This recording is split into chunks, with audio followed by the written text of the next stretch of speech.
led that delegation. No, and as well they should have. Then why is it any different when it's me and my husband? Understood. Joe Biden's Transportation Secretary Pete Buttigieg did a fantastic job clapping back at Fox News after they attempted to take him down with a ridiculous criticism.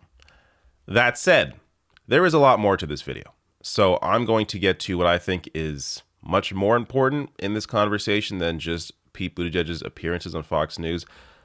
So even as I'm recording this, I'm not even sure what I'm going to call this video because the second half of this is going to be very different in tone. But that said, here is a good jumping off point for the conversation. So this is Buttigieg on Fox News with Bret Baier. Buttigieg, apart from Bernie Sanders, who I think does an even better job in terms of speaking to a Fox News audience, trying to really educate people, Buttigieg is, I think, the best at what he does in terms of being able to really fight back against their bullshit. So here's another example of that. There have been many examples of this, but here's another one in this appearance on Fox. You also brought your husband, Chasten, on a military aircraft to attend a sporting event in Netherlands. Was that That's quite a spin to put on. No. But I mean, was that reimbursed? Because that was one of the controversies with price. I led a presidential delegation to support American wounded warriors and injured service members, the Invictus Games, as has been tradition for many years. I led the American delegation. It was one of the great honors of my time in this job. And the diplomatic protocol on a presidential delegation is that the principal is often accompanied by their spouse. It was a great trip. It was incredible. It was also a few weeks into the Ukraine war. So we had a chance at the U.S. Embassy to engage with the Ukrainian competitors, also wounded service members. Some of them went from the games back to the battlefield to fight for their country. I also took the opportunity to sit with the Prime Minister of the Netherlands to look at port infrastructure, Dutch port infrastructure. But here's what I want you to understand. Before me, it was the Secretary of the Army under President Trump who took that trip with his wife. Before that, it was Mrs. Trump as First Lady who went to the Invictus Games. Before that, Mrs. Obama did the same thing. Sure. And I guess the question on my mind is, if no one's raising questions about why Secretary Esper and his wife led that delegation, and as well they should have, then why is it any different when it's me and my husband? Understood. That was very good. Look, I'm fair. Pete Buttigieg, he's a great attack dog. He is always very calm, cool, collected, always ready to respond to any sort of ridiculous criticism that usually comes from Fox News.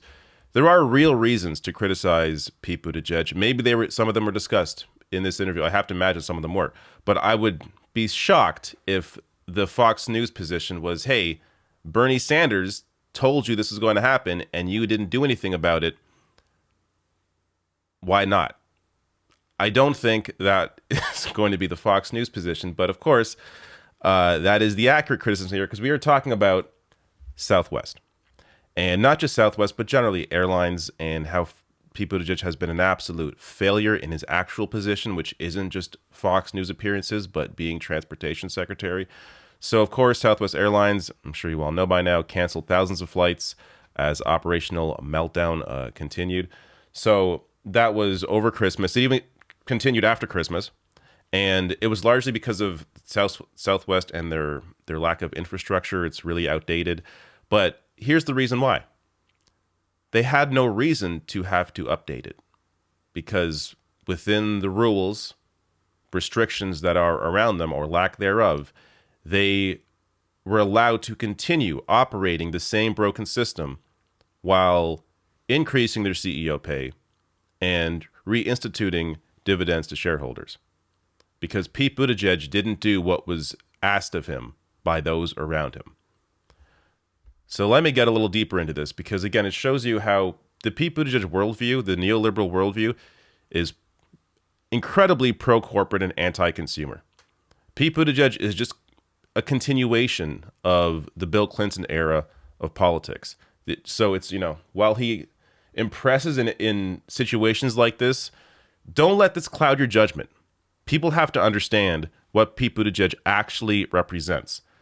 So Ro Khanna here, this is on the 29th, after a lot of the meltdown happened, saying, nearly 6 months ago, Bernie Sanders and I called for Buttigieg to implement fines and penalties on airlines for canceling flights. Why were these recommendations not followed? This mess with Southwest could have been avoided. We need bold action. So, of course, Ro Khanna, now becoming a more prominent Democrat in the House, working with independent Bernie Sanders on telling Buttigieg what should have happened, or at least asking him, hey, maybe look into this, have some of these restrictions, ensure that these airlines are punished if they do overbook flights or cancel flights. And, of course, none of that was followed. So this is amazing. This is 4 weeks right here. It says 4 weeks. 4 weeks. 4 weeks ago. So right before all the Southwest garbage went on, this is Southwest CEO Bob Jordan on CNBC bragging about how he is now reinstating dividends to shareholders. Like a day. I'm just really proud that we are the first airline to be able to reinstate our dividend. And not only that, but reinstate it in full. We've also got terrific momentum here in the fourth quarter. Our fourth quarter revenue trends are actually above the third, and we're going to take that momentum into 2023. And we presented a really good 2023 plan today. All about the money that they're reinstating to shareholders, not about the customer. Of course, CNBC is a business network, so that's their focus. But this is just a few weeks before the complete meltdown, because look where their focus was. Their focus was on them making money for themselves, not on their consumers. So Bob Jordan actually got a pay raise at the beginning of last year. A little more on how Buttigieg was warned about this. So this from the Lever. By the way, levernews.com, fantastic outlet. I linked to all my sources below the video. So I'll link to this article under sources in the description box on YouTube. But they write here, the warnings came just before Transportation Secretary Pete Buttigieg appeared on national television, insisting travel would improve by the holidays. And before Southwest executives flush with cash from a government bailout announced new dividend payments to shareholders while paying themselves millions of dollars. 4 months before Southwest's mass cancellation of flights, 38 state attorneys general wrote to congressional leaders declaring that Buttigieg's agency, quote, failed to respond and to provide appropriate recourse to thousands of consumer complaints about airlines' customer service. So this is not even just like a Bernie Sanders, Ro Khanna thing. We're talking about 38 state attorneys general writing Buttigieg about this. And still, no action. So a little more before I get to why there was no action. Weeks before that, New York Attorney General Letitia James sent Buttigieg a letter warning of the deeply troubling and escalating pattern of airlines delaying and canceling flights, particularly during holidays. She outlined various actions he could take to deter the practice. The demands for tougher enforcement were echoed in a concurrent letter to Buttigieg by Democratic U.S. Senators Elizabeth Warren and Alex Padilla. Again and again, he was warned. He was told about this. Do something about these airlines.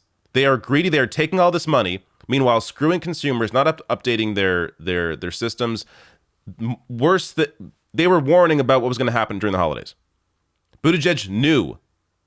He had all the warning in the world. Didn't do shit. Why is that? Well, documents show Pete has delayed a consumer protection rule for 4+ months as airline lobbyists have tried to weaken it. Buttigieg, of course, as Transportation Secretary, I'm sure has ongoing conversations with airline lobbyists who are influencing him. And his entire career, he has been heavily influenced by the corporate worldview, by neoliberalism. That's who he is. That's how he views the world. So when you have someone like that, who is a pro-corporate politician, in a position where you are supposed to be protecting the consumer, what you end up getting is what happened over the holidays with Southwest, and what will continue happening because Pete Buttigieg has no interest in actually protecting consumers. So last thing here, the Lever has a new petition they've put up. Tell the Department of Transportation and Buttigieg stop airline abuse. So this letter is pretty short. I might as well read through it so you get all the details here. Dear Secretary Buttigieg, in light of Southwest Airlines' holiday meltdown, we write to urge you to immediately enact the airline ticket refunds and consumer protections rule being considered by your agency. Over the last few years, consumer complaints about airlines have skyrocketed, but airlines have refused to change their business practices. As the American Economic Liberties Project has reported, quote, more flights were canceled in the first half of 2022 than in the entirety of 2021, a 42% increase over 2021. At the same time, according to the organization, airfares are up 45% since 2019, and consumers are still waiting on $10 billion in unpaid refunds dating back more than 2 years. So cancellations, massive increase, almost completely in line with airfare, the cost of airfare. On December 16th, days before the Southwest meltdown, 34, I already read you this before, so there's no reason to do it again. But again, he was warned about this. Though the airline industry is now lobbying you to water down a final rule, the holiday debacle proves that requests from the attorneys general must be heeded. So we urge you to enact the long overdue rule as soon as possible. Again, I will link to this open letter below this video on YouTube in the description box under sources. Sign it, and let's see if pressure works. But when you have someone like Pete Buttigieg in charge, it's very unlikely that he will listen to the people over massive corporations.